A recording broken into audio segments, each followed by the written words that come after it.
Pasar uang dan pasar modal. Apa sih perbedaan dari pasar uang dan pasar modal? Pasar uang adalah tempat transaksi keuangan untuk jangka pendek kurang dari 1 tahun. Tujuan utamanya adalah untuk memenuhi kebutuhan likuiditas perusahaan, bank, atau pemerintah, serta mempermudah perputaran dana dalam ekonomi. Ciri-ciri pasar uang yakni instrumen keuangan jangka pendek, likuiditas tinggi atau mudah dicairkan, risiko rendah dibanding pasar modal, dan imbal hasil relatif kecil. Nah, sedangkan pasar modal adalah tempat transaksi keuangan untuk jangka panjang lebih dari 1 tahun. Pasar ini menjadi sarana bagi perusahaan atau pemerintah untuk mendapatkan pendanaan melalui penerbitan saham dan obligasi. Ciri-ciri pasar modal yakni instrumen keuangan jangka panjang, lebih beresiko dibanding pasar uang, potensi keuangannya yang lebih besar, juga digunakan untuk investasi dan pendanaan jangka panjang. Adapun perbedaan produk pasar uang dan pasar modal. Produk pada pasar uang memiliki karakteristik utama berupa instrumen keuangan jangka pendek yang bersifat likuid dan minim resiko. Yang pertama ada sertifikat Bank Indonesia atau SBI. Sertifikat ini diterbitkan oleh Bank Indonesia untuk mengatur jumlah uang yang beredar di masyarakat dan sebagai alat investasi bagi perbankan atau lembaga keuangan. Ini hanya dapat dibeli oleh bank atau lembaga keuangan tertentu. Yang kedua ada deposito berjangka. Nah, pada deposito berjangka, simpanan di bank dengan jangka waktu tertentu memberikan bunga yang lebih tinggi dibanding tabungan biasa. Ini dijamin oleh lembaga penjamin simpanan atau LPS hingga batas waktu tertentu. Yang ketiga ada surat berharga komersial atau SBK, yang mana surat utang jangka pendek yang diterbitkan oleh perusahaan untuk memenuhi kebutuhan modal kerja. Ini sering digunakan oleh perusahaan untuk menghindari pinjaman bank yang lebih mahal. Yang keempat ada call money, yang dimana pinjaman jangka pendek antar bank digunakan untuk memenuhi kebutuhan likuiditas sementara. Ini digunakan oleh bank untuk menjaga keseimbangan cadangan dana dan juga bunga yang ditetapkan berdasarkan negosiasi antar bank.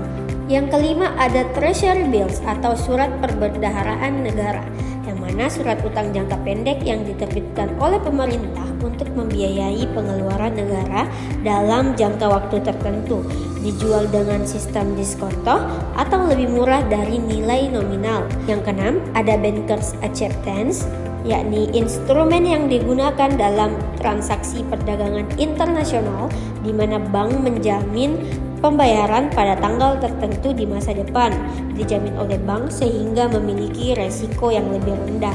Yang ketujuh ada repurchase agreement, yang mana perjanjian jual beli surat berharga dengan komitmen untuk membeli kembali pada harga yang disepakati dalam jangka waktu tertentu. Juga memberikan likuiditas bagi pemegang surat berharga tanpa harus menjualnya secara permanen.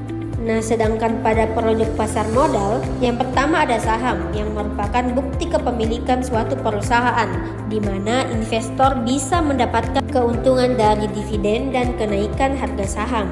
Yang kedua ada obligasi yang merupakan surat utang yang diterbitkan oleh pemerintah atau perusahaan dengan bunga tertentu dalam jangka waktu tertentu. Yang ketiga ada reksadana, merupakan kumpulan dana yang dikelola oleh manajer investasi untuk dibelikan saham atau obligasi. Ini cocok untuk investor pemula.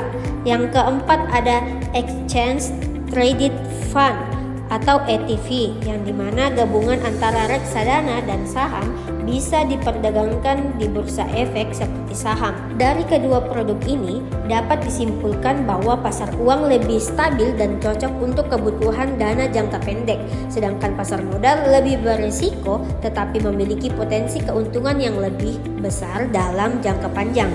Adapun prinsip syariah pada pasar uang dan pasar modal. Yang pertama ada larangan riba atau bunga.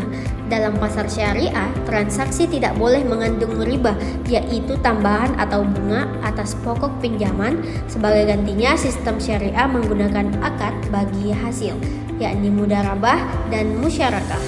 Yang kedua ada larangan gharar atau ketidakjelasan atau ketidakpastian yang berlebihan. Setiap transaksi harus memiliki informasi yang jelas baik mengenai harga, jangka waktu, maupun hak dan kewajiban masing-masing pihak.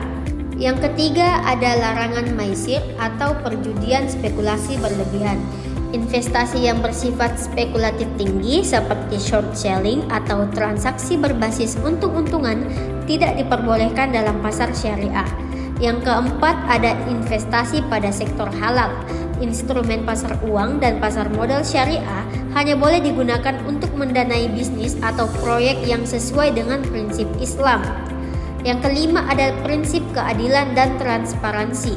Setiap transaksi dalam pasar uang maupun pasar modal harus dilakukan dengan adil, transparan, dan tanpa manipulasi.